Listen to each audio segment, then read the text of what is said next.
Guys, today we're going to Xi'an's famous Qinglong Temple to see cherry blossoms.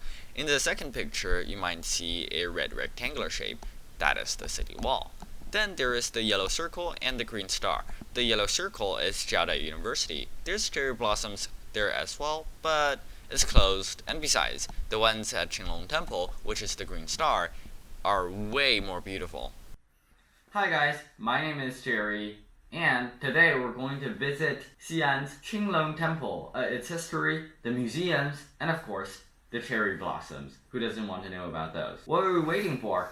Let's get ready and go outside. Bye! Now we're moving on into the temple, and in the temple, everything sells at a fair price as well. It's only like 50% more expensive, which is actually pretty low for Chinese scenery and these temples and places, since they obviously, not always, but most of the times, the entrance. Now let's take a look at the front of the temple. You can see that it is a very huge, and all these things here are just people. All these people here, it's just actually more than I expected, but sure, why not? As we go into this place, we would have to use an app called Meituan to get into the temple. Since the tickets are free, but you would actually have to have a ticket. But the ticket is digital. For some reason, you just gotta have it, since it's probably some reason of, it's probably something because of the coronavirus. But there's another QR code that you could scan for the exact same reason. We're just gonna buy the ticket and then go in there. Right. So we're moving up the temple. Great thing. And we've already bought the ticket. You can see how it functions, and I'll leave a link below to the link, obviously. We're just gonna go into the temple, and voila, everything is gonna be solved. So right now, I would like to talk about the origins of this temple. This temple was actually built in the Sui dynasty. In the Sui dynasty, it was built but then destroyed for some particular reasons, but then was rebuilt. The temple was originally called the Lingan Temple, but then the name changed as when a monk was chanting for a princess of the Tang dynasty, then the princess's disease disappeared. So the princess decided to rebuild a temple nearby, and then named the temple Qinglong Temple, which is the temple that we have here today. But although, just as a friendly reminder, this temple today is actually built using funds of the Chinese government and probably some Japanese organizations, since this obviously isn't the original temple. It was built in sometime in the 2000s. And now it's become a popular location to go see cherry blossoms, just like in Japan, since Japanese people also donated a lot of cherry blossoms to this special location a few years ago. Some years ago. And it's a really great place for scenery seeing, and of course to know about the history, which is one of the other things that I am going to tell you today. But be patient as we go through the temple. We can see there's actually, I don't know if you can see it, but in the air there's actually a lot of these sort of things called little fuzzy balls. They're not something that you would usually have, but you do have them in China, since the city planners didn't think of it as very well, and the tree bore these sort of little fuzzy balls, and after that there was no way to solve the problem, and these little fuzzy balls just go around every spring, and then they get into people's noses, mouths, and it's really, really annoying. But the Chinese government, well, at least the government of Xi'an, since the other places actually don't have this problem, they are still here, and they've done a lot to disrupt this sort of boring little seas, the little fuzzy ball sort of action. They've injected a whole bunch of things into trees, but it doesn't seem to work that well. At least that's what I think. We haven't seen the cherry blossoms yet, but they are really everywhere. There are just some trees and a lot of vegetation around here. Say hi. Hi. Yeah, those are my parents. But this park, since it was only restored in the 2000s, you can see there's actually a lot of buildings surrounding it, so it doesn't really look like a urban place. Well, not an urban. It does look like an urban place, and not really in the countryside or nothing like that. But as we move along, we can see so many beautiful things. We're going into the cherry park, where there are just a whole bunch of cherries, a whole bunch of those. And like I said, they were donated by Japanese people earlier in the 2000s. And this cherry park is amazing. The other day I visited it, but the blossoms were somewhat closed, and they weren't blossoming like it's said it would be. And you can see something really classic and really only Japanese in China you would see. Long lines in front of a park. Right? Long lines before a park, and not like an Apple store. So that's something amazing. There are standard guards around here, since I think they're here to protect people. I mean, it's a Sunday actually, so there are a whole bunch of visitors, even more than the other day when we visited on a Tuesday. Now we can see these, well, not really armed guards, but I think they're just here to protect people and to stop any people trying to sneak over there, you know, under that red belt. I don't know if you can see that, but yeah, under that red belt, you know, inside there's the line area, but outside there isn't. All these temples around here are constructed using a Tang style sort of thing, and they do look like real temples constructed in the Tang Dynasty, since, well, it was meant to be that way, unlike some other temples in Thailand, I would say, that doesn't have too much of this feature. It's more like temples in Thailand. They're constructed by stone and a little bit of cement or concrete, and it isn't stable at all. Okay, you can see here there are some people selling all these things, since of course it's a snacks, selling all these snacks, since people would get really bored during their time standing here. Oh, there's even coconuts. So yeah, we're gonna stand in line, and I'll be back when we are in the front of the line. So see you a bit after. Alright, now we have entered the cherry park, as I would like to call it, but it's actually not called like that. I mean, it's obviously called something else, but I mean, you know, just for simplicity's sake, we're going to call it the cherry park. And I'm just gonna slowly turn over my camera so you guys could see the front of things. Alright. Okay. No problem. In the cherry park, there is actually a bunch of bamboos, and you know that bamboo in China is a pretty great vegetation. It's great vegetation since it's very tough, and you can do a lot of things with it as well, especially art and all. And it's in a lot of artworks in the past as well. It wasn't actually.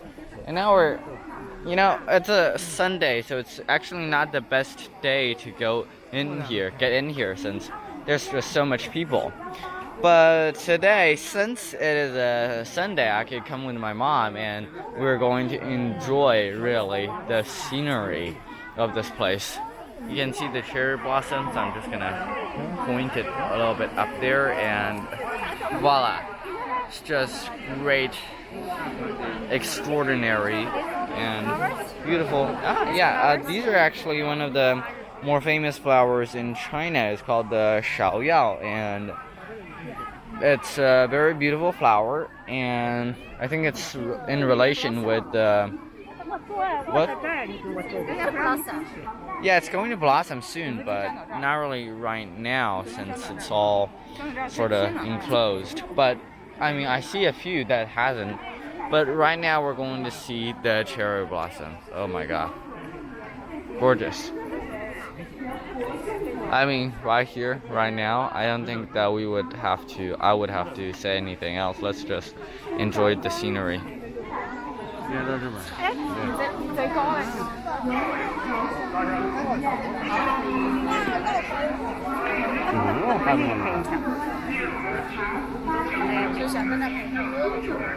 Smile.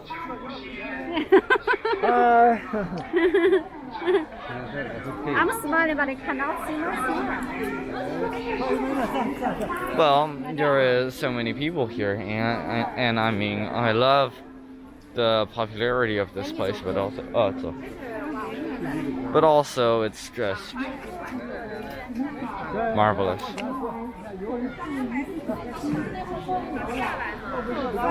Now, cherry blossoms, known more like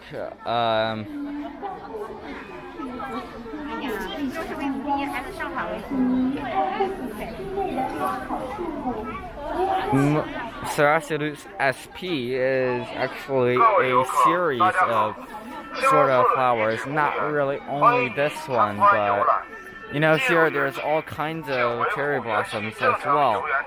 There are ones that are pink and ones that aren't.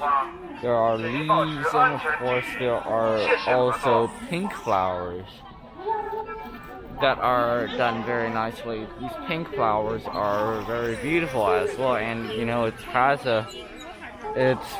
sounds like Japanese music over there if you can hear it in all these sounds. But also, while we are continuing doing this, we are rushing through the people who aren't going to live in the moment, since they're taking too much photos. That's what I always say, just take a few and then forget the rest, since what's the point of taking so much photos if you aren't gonna look at them? I mean, that's what most Chinese people do. They send it in their WeChat moments, which is sort of like the same of just sending a Snapchat or sending a twittering or having an account. And I mean, some people like it, some people does not, and other people say, okay, yeah, because of his suggestion, I'm just going to go to this park altogether since it looks very nice. But other people are not the same.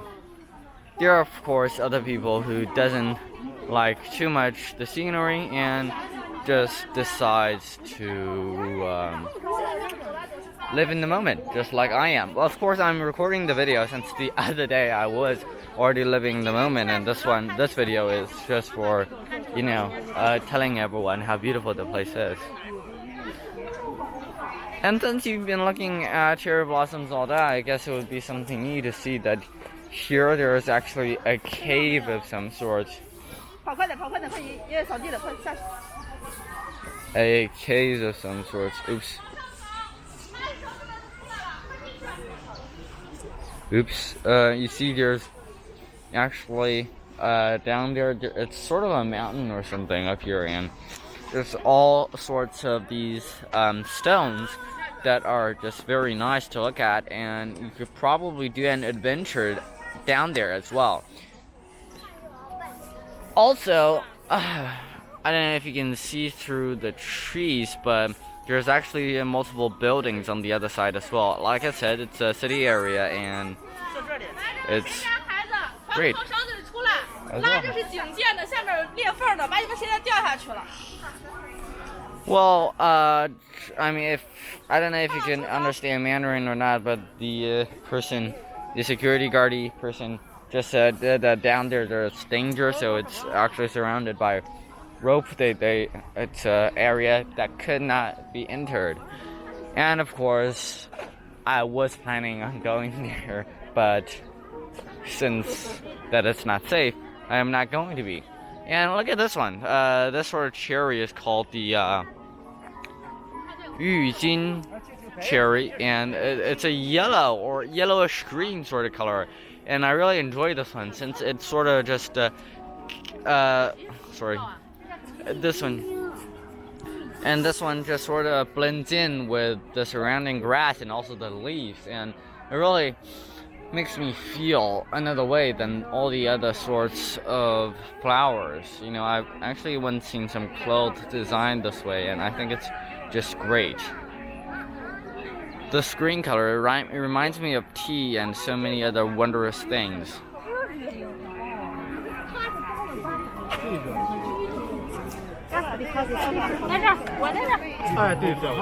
Alright, moving forwards, there are still cherry. Just cherry.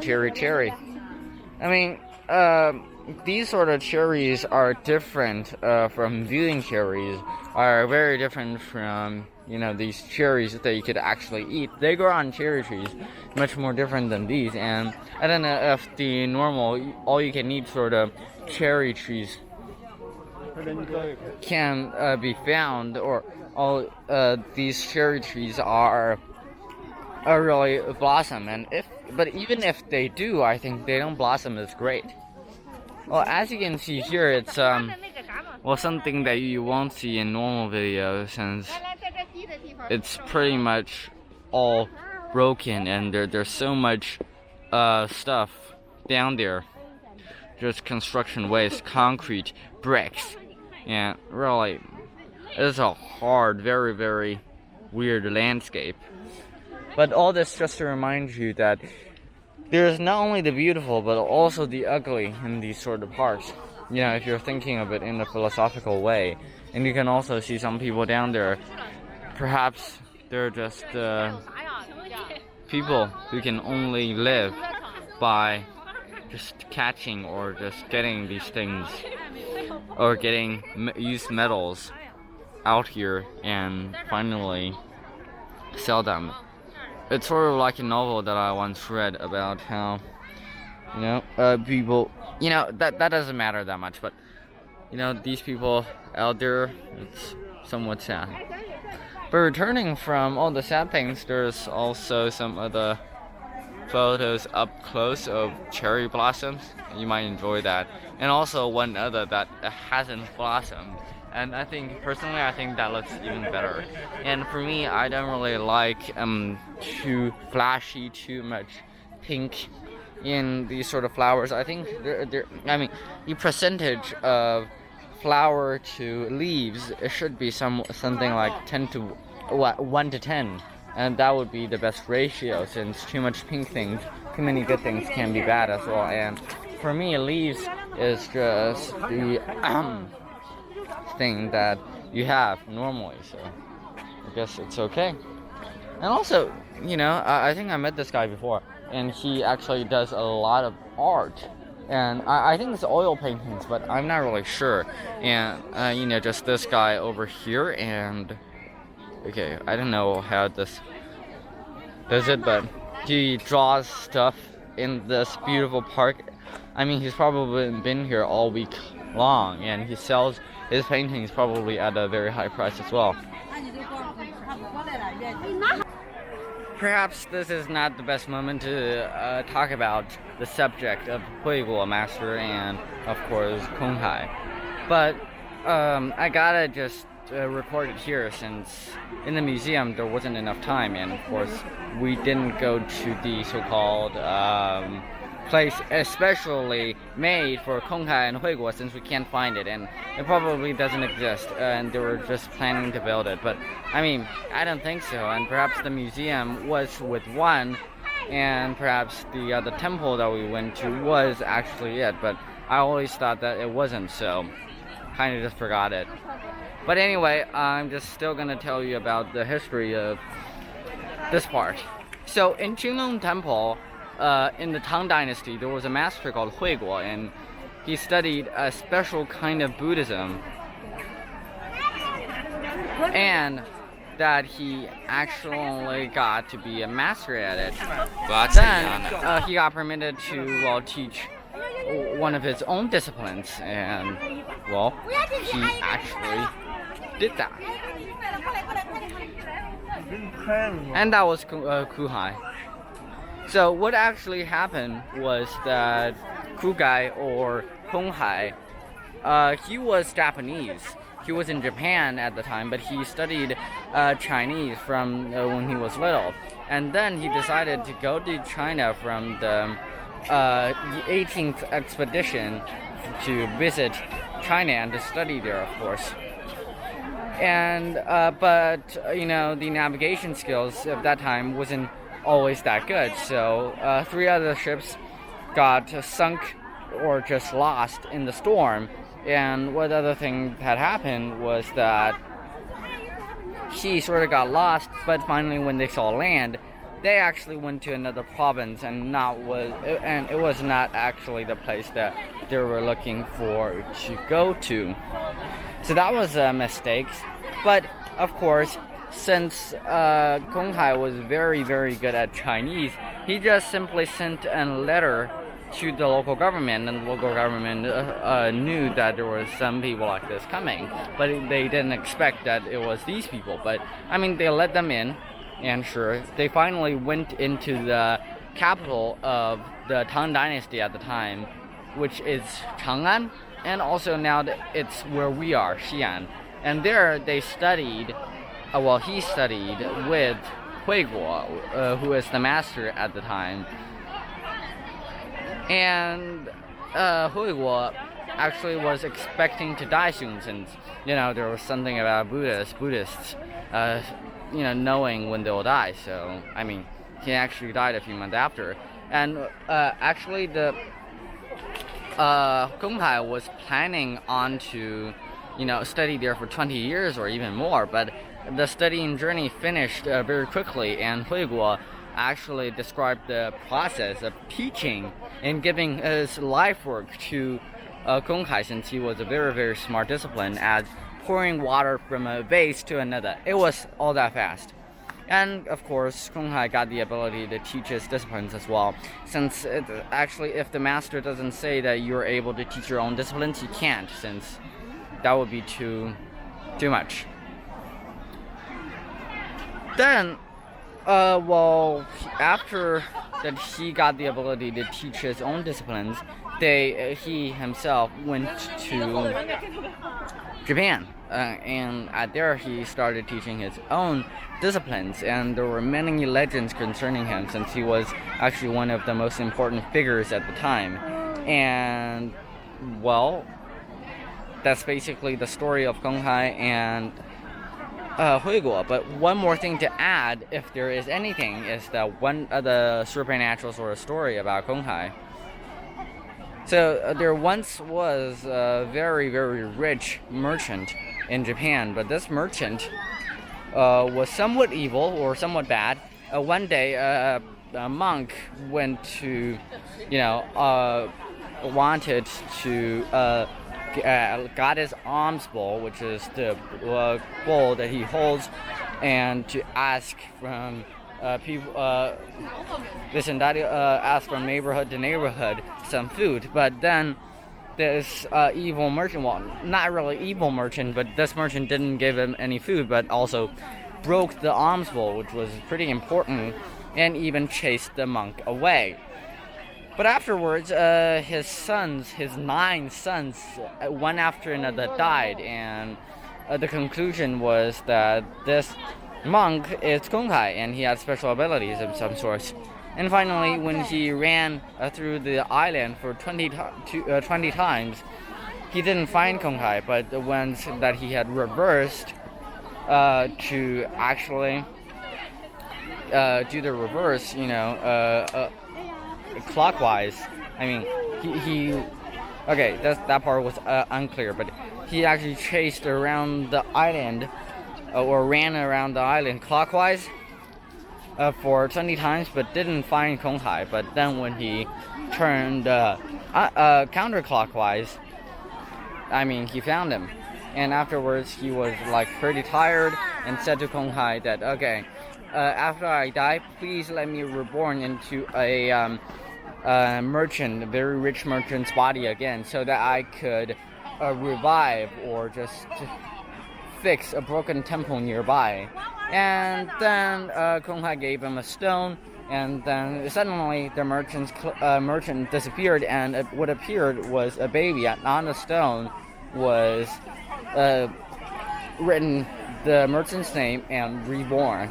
So afterwards, when the child finally grew up, he did become one of the people to donate a lot of money to nearby temples and even got one back. Well, right now we are going to go to somewhere else, probably exiting the temple. So we've actually done a whole lot of things, and it's really a gigantic place, and I just really don't know what to do. Oops. Oh, sorry for that, guys. I mean, it's sort of my problem, but at the same time, not really.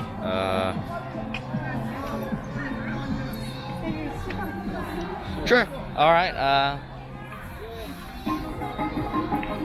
Actually, we've sort of entered into the front gate. I mean, is it the front gate? I'm not even sure now. Yeah, but this park, I think it's actually one of the places where dancers of all over China come to, well, not all over China, but cultures all over China, they sort of do these sort of things. Dances, a lot of dances, a lot of great dances, and it's great to have those. Oops, shoot, you can't see me anymore, can you? Okay, you know what, I'm just gonna change that a little bit so you can see me. The environment is probably too dark.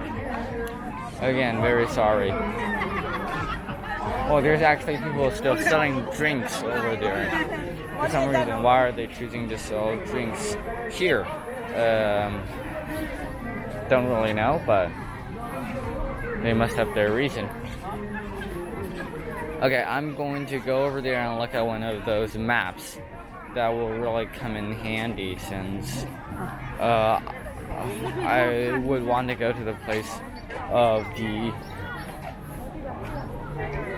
Seriously? Jesus, the maps here are very confusing. I don't know if you have noticed, but they are. Well, I guess we're just going to wander around and go in deeper, and since we don't really have any choice, they're just playing everywhere. Alright, one more thing to show you is, oops, wrong direction, is really just the shadows. You know, I think looking in a video like this, shadows are very interesting things to look at. I mean, I just realized that.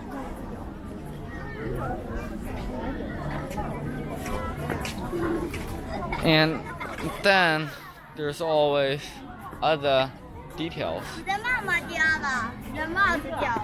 of this place. Well, I've actually captured one of these sort of little things in my hand that I can see here. There's actually a little sort of thing here, and it's great.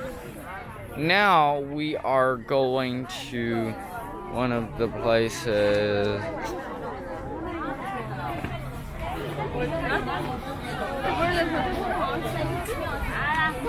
here.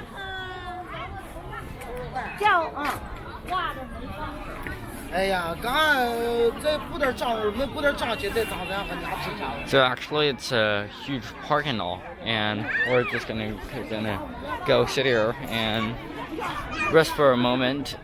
Well, I'll tell you some of the interesting things about Xi'an, at least.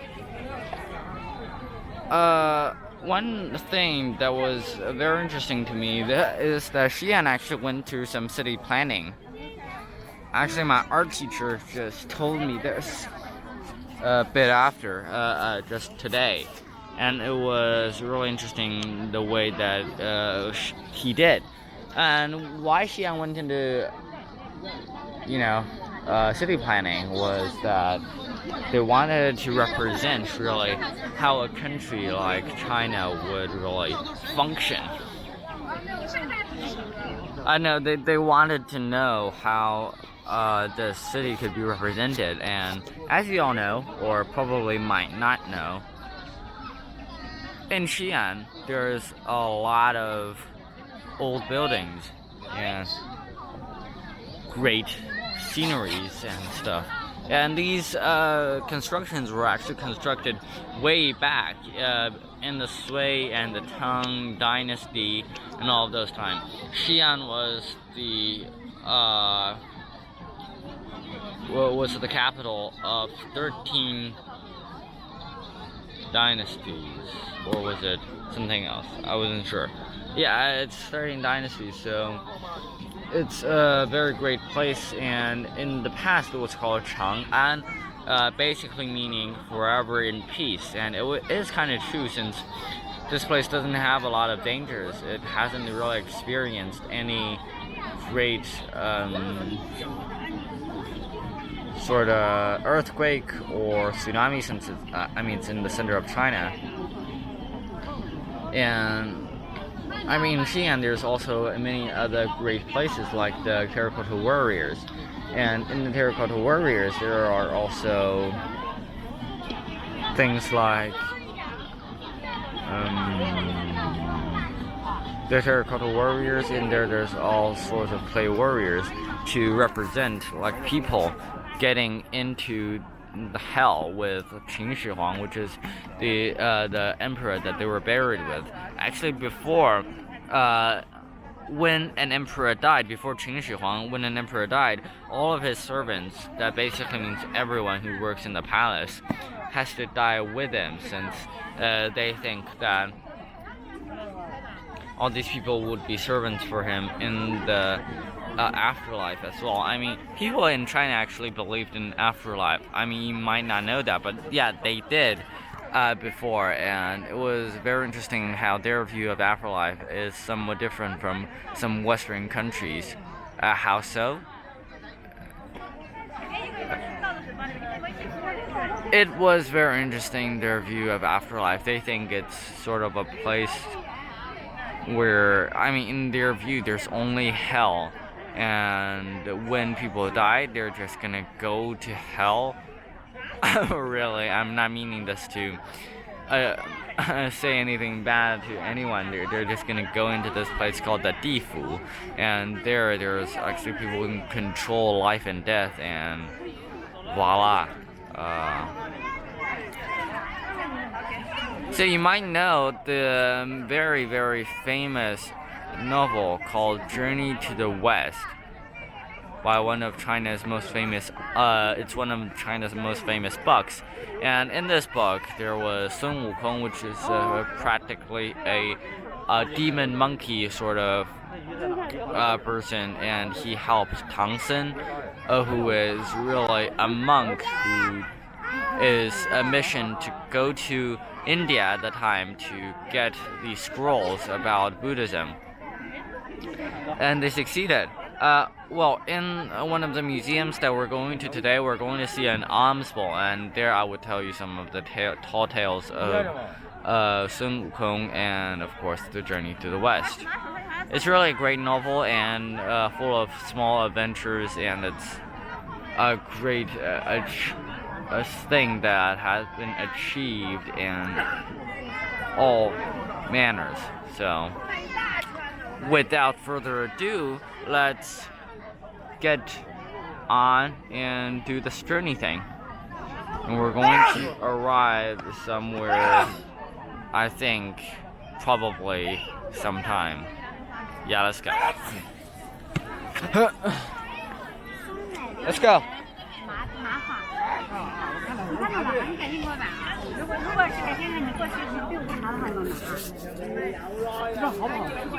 那就5块钱一个，你就买一个先，先看我好吃嘛。我说你要不要看？对，跟哥哥一起我的玩意儿。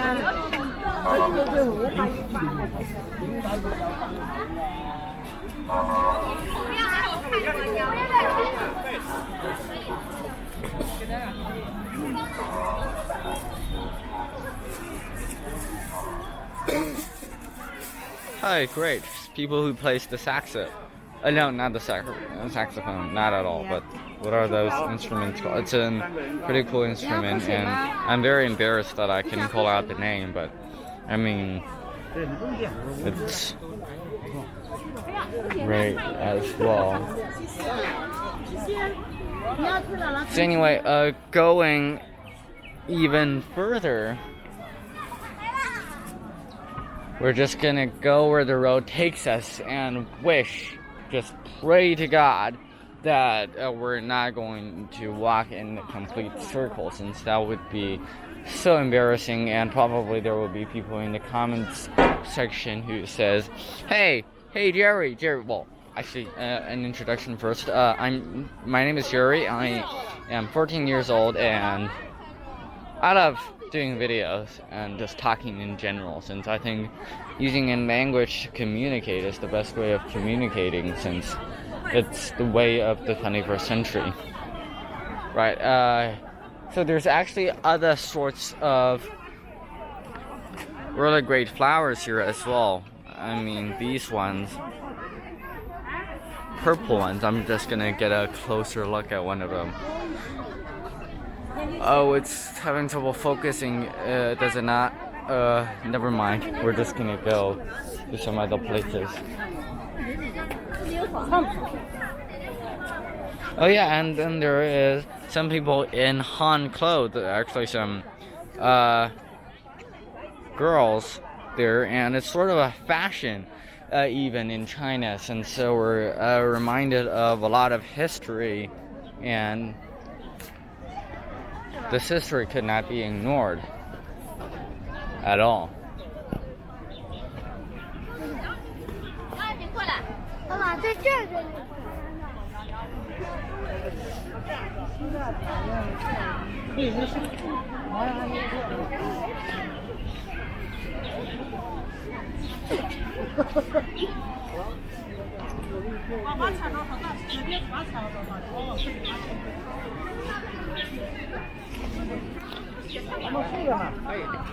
Well, let's talk about the religions in China, actually, a bit. And right now we're only going to talk about Buddhism. Since Buddhism is one of the most greatest religions in China, was imported from India and a really long time ago. It was very successful. Many emperors liked the religion, and of course liked how you could actually be revived or reborn into another body if you are doing well enough. Another thing about Buddhism in India was that, well, in the ancient times, there were 4 kinds of people, and these 4 kinds of people, they sort of have levels. You know, some people with higher levels couldn't really be married or even touch other levels of people, and it was very strict. You know, some were slaves, some were workers, some were soldiers, some were really politicians, and they each had their levels. So in that time, you know, it's that Buddhism, if you were doing good things, it's sort of like karma. But if you do good things, you'll have a lot of karma. But it's not really exactly the same thing. They don't call it karma. I don't think so. But yeah, if you have enough karma, then in the next life you will be reborn into a sort of person, you'll be reborn into a person of higher level.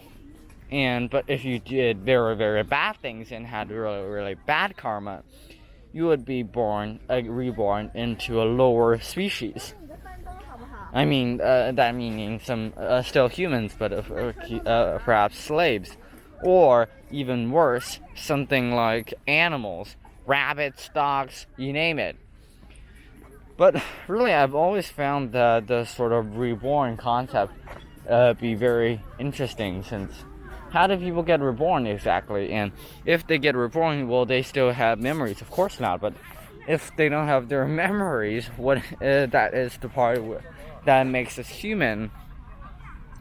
I mean, it's sort of like the modern concept. Well, not the modern concept, but the scientific concept that, I mean, strictly saying, when the person dies, the body will get into the grave, and the grave sort of decays a little bit, and then maybe perhaps worms eat the corpse, or just bacteria,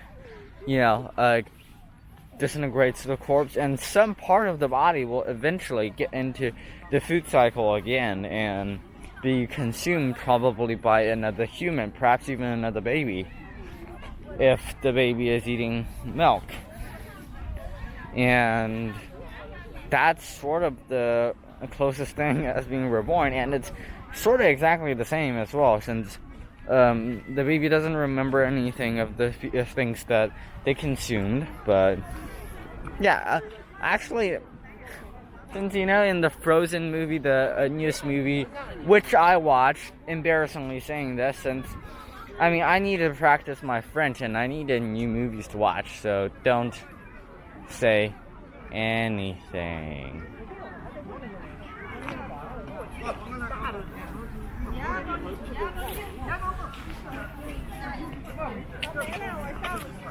Oh, and another one of these things is in the Frozen movie was that. Oh, right.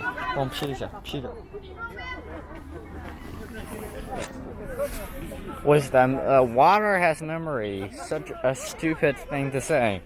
Since water doesn't. There's actually a whole sort of industry, $1 million industry, millions of dollars, perhaps even $1 billion industry, just diluting. Well, I forgot the exact word for it, but people like you, smart people, could say it in the comment section, and it's just that when you dilute a sort of medicine millions and millions and millions of times, you could actually, it would cure people, since water has memory, or water knows, or water just remembers, or whatever. And that concept is pretty stupid, since modern science concludes that molecules are practically the same, and they form other sorts of groups and molecules. So those are pretty much useless information. But yeah, like I said, water doesn't have memory, and I don't believe in Buddhism, so perhaps I'm not the best person to say this, but I still respect it. Although what I just said might not be so respectful. If you are... Okay, very sorry. And okay, we've actually got onto grass sort of place, and it's pretty great.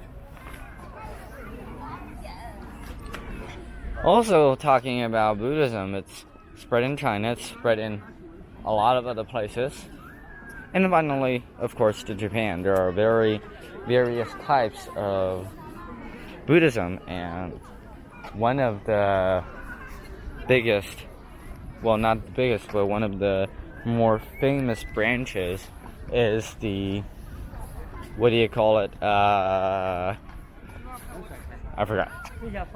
Actually, you know what? It doesn't really matter that much, but sure, I forgot. That was brutally honest.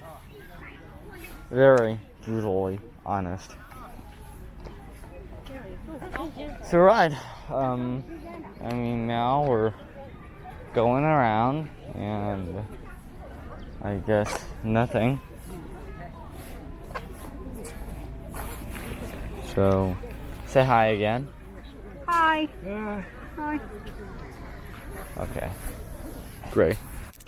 You know, once we get to the museum, I'll get back to you.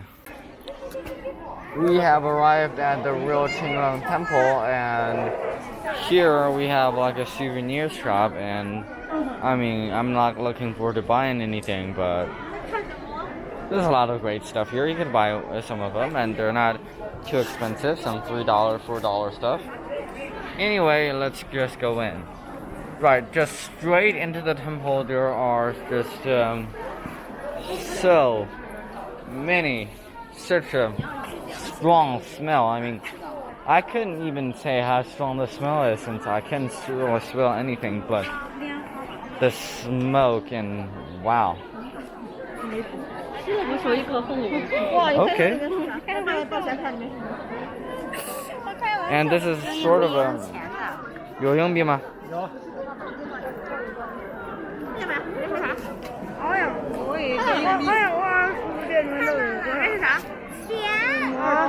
And here there's like some.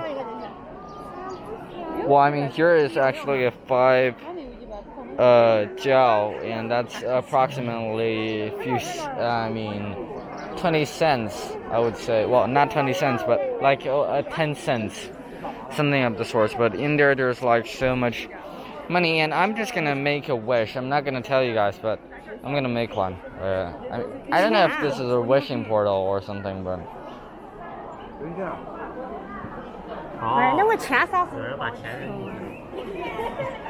Oh, actually, you know the. Okay. All right. I've done the wish. You guys could do the same. All right. Please. I'm just gonna. Real quickly. Sorry guys, my shoelaces got untied, and I'm just gonna wait for a moment. And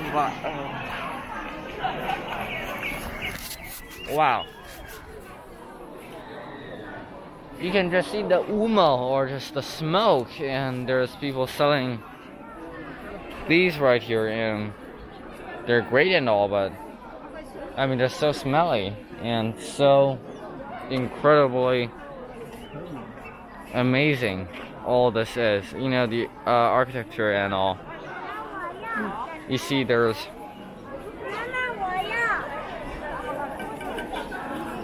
actually don't know if this is made out of brass or bronze or anything of the sort, but in there, let's get a closer look. There's just so many smoke getting out. I mean, you could probably use these smoke to do smoke bombs or whatever. And of course, there's also the declarations, and there's of course a Buddha of some sorts. And I mean, on the trees there are actually a lot of these sort of little places where you can hang all of these sort of wishing things. I don't know what they're called, but they're just wishing. You can see 一愿家人幸福平安，二愿前途似锦所. Yeah, I can't really see since there are like some patterns down there. No matter, and Jesus, I mean, what is the symbol over here? I mean, seriously, what? Hey, Dad.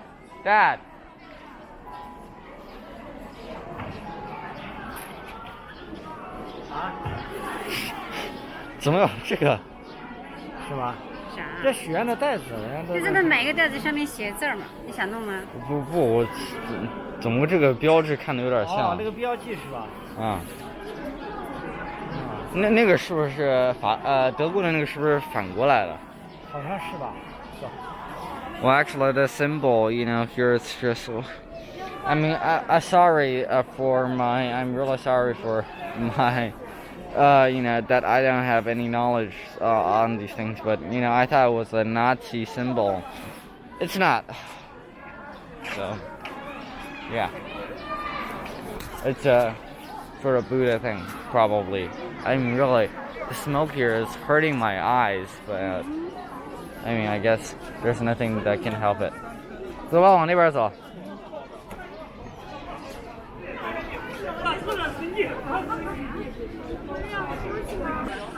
Okay, since my eyes are really hurting, so let's just move quickly and get out of this place.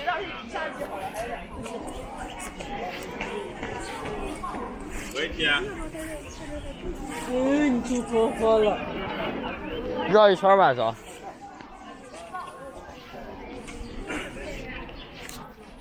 Yeah, more of these places.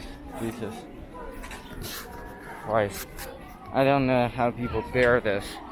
I mean, my eyes are really hurting right now. I mean, do people wear those protective glasses or what? Since, I mean, I'm thinking that they do. There's something extraordinary about this place that I'm not sure what. Hey, look. There's some the Han clothes people here. That's always interesting. I mean, in these places, of course. Right now, I know the location of the museum. Well, not really a museum, but the place. So, oh Jesus, I think I should stop filming, but I'm not really sure now. So, all right, let's go. The park is huge, and as you might have noticed, there are still a lot of these people, you know, these cars. We have ran in a circle, so Jesus, why do you do this to us? God, whichever God, Odin, Zeus, yeah, that's what I thought.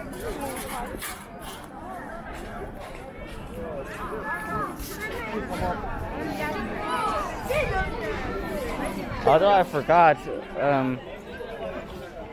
who is the Celtic god, who is like the god of the Celtic gods. I really forgot that, but I think it was something of the sorts like that. Hey, there's those small airplanes or the toys flying in there. Yeah, that's cool. That's really cool. That's really, really cool. Sure. Oh, ice cream. Hey, there's like ice cream. Huh. Wow.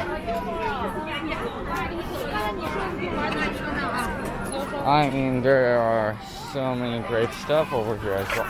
Even some ice cream stands. Well, that was an ice cream stand, but this is like just a local shop. There's even some place where you can actually just catch the fish. So that was interesting. And places like these. There are just so much people. I can't imagine every day like this in such a noisy place. Of course, non-tourists, the people, local people actually know where to go, so they would avoid all of the people. And of course, they have visited all the museums so much that they don't really want to visit them anymore, so they will just go and see the flowers and all, so, since that was the coolest part of the whole adventure. I'm lost again. I'm still in the same. Blame that I lost control again. 咱就早点，咱就8点多到这儿，知道吧？2点多的直奔的。Believe that control again. Da da da da da da da da da da da da.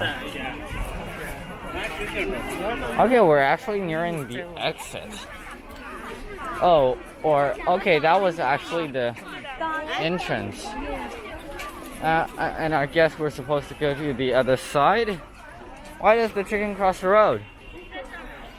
To get to the other side. And right now I feel like that I am that chicken. Really, I do.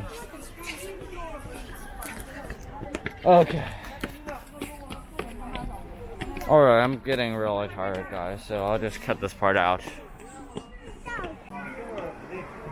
Okay, guys, here we are at finally the museum of the place. Well, you can see here that there is a lot of exhibits. You know, here it's sort of. I mean, it's basically a building's four corners that they place these sort of. They're actually lions, but actually people don't know that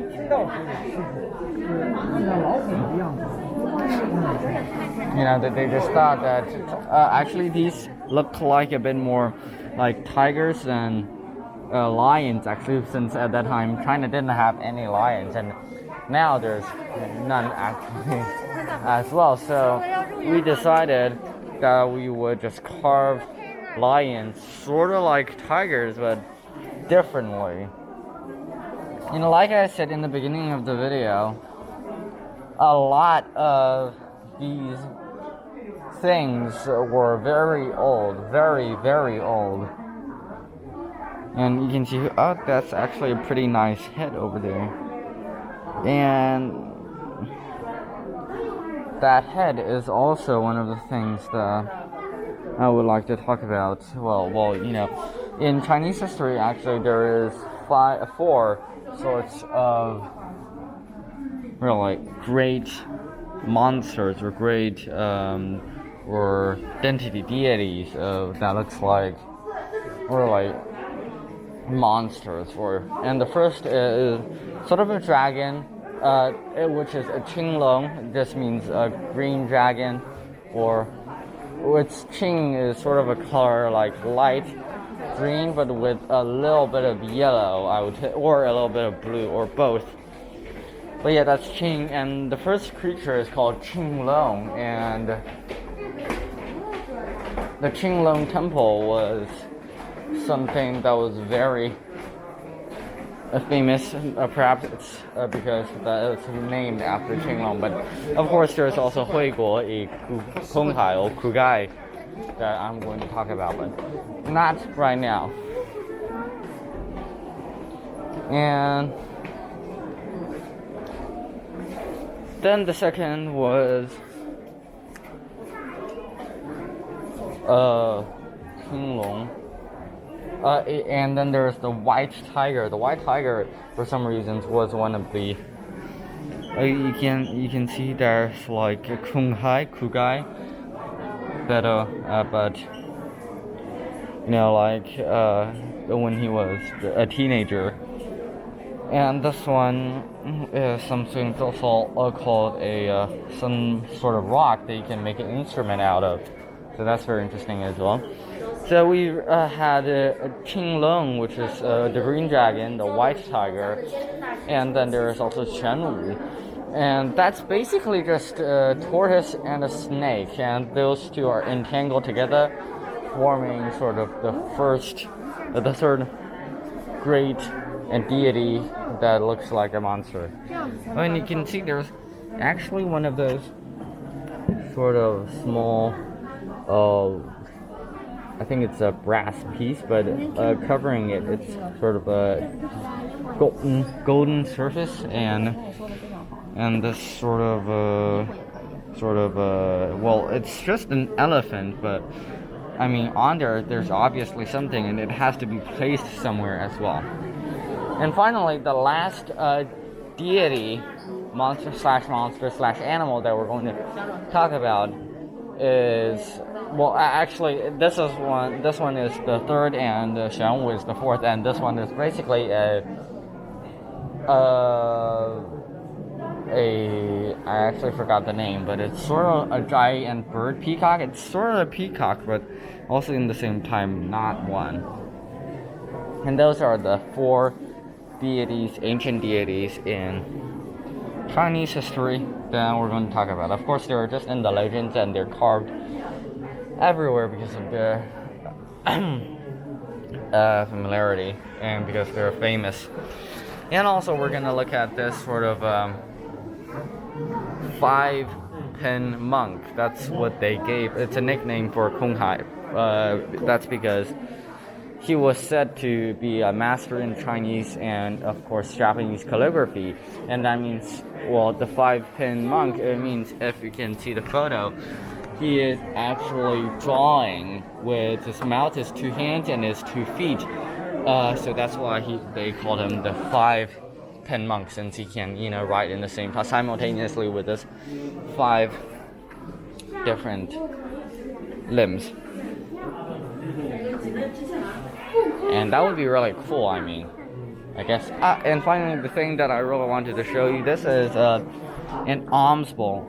This alms bowl, I think, is pretty ancient. I don't know if it's something special or not, but in Xi'an, which I'm going to tell you a little bit more about, there was also something that was special. It was called the purple golden alms bowl. It was for Tang Seng, and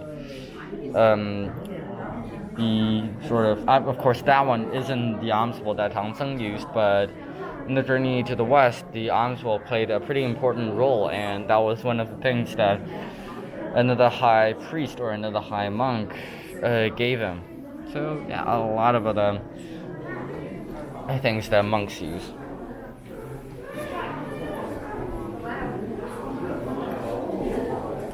And of course, there is also the link between Japanese words and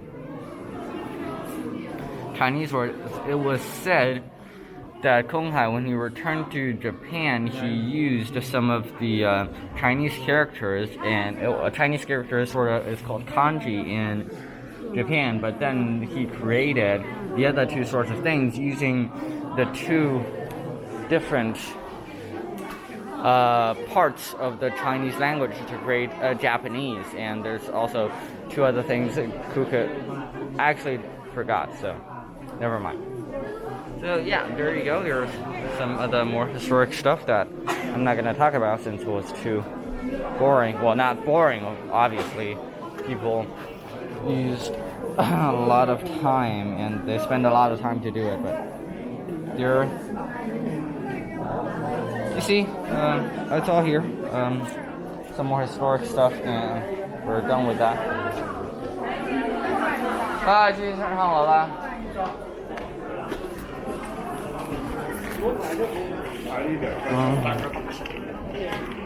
Right, we're going to get on the top of this thing.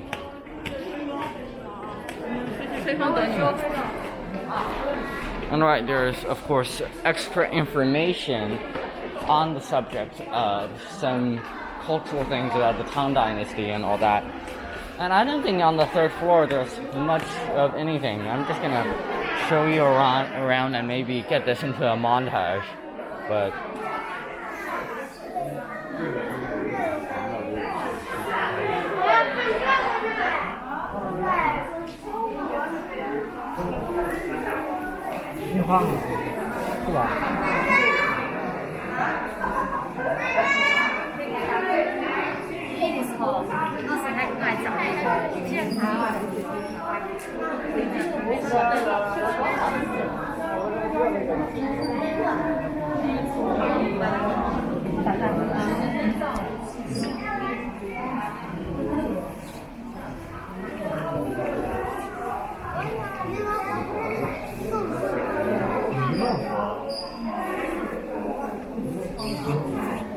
what are these? These seem very interesting. I think it's sort of clay and also china, wedding china or something. But yeah, that's a part of a vase of some sorts, I guess. But since it's been a long time, it's been broken, obviously, since you could see that. And this is actually very interesting. I haven't seen this before, since what it says is that there are some cave paintings, and well, this is a wall painting, and this is like a piece of it that they found in the rubble of probably the Qinglong Temple some time ago. And of course, there's these very interesting bowls. I don't know why this one is like half black, half white, but it's probably because of some reason. And of course, another one of these very, very small, very delicate, and very special, and I really love those small golden sort of statue, a little sort of symbol of the Buddha. but it's not actually golden. It's just painted with golden particles, or using some sort of method that it looks golden, but it's only perhaps 0.00.1% gold. I don't know the exact number. And all these small pieces of china. Great.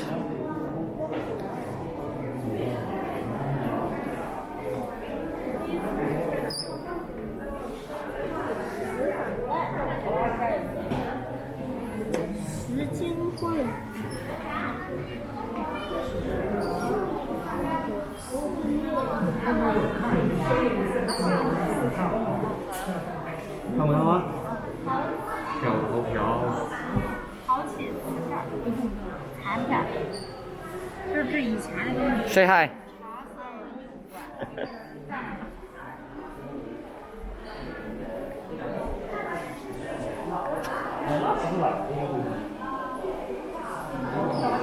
Well, the person who just said hi is one of the, I think one of the people who works in this temple to tell people to keep silence, or perhaps to lead them and tell them all about all these very special and very interesting things, which I know absolutely nothing of. That's very awkward, but it is the truth.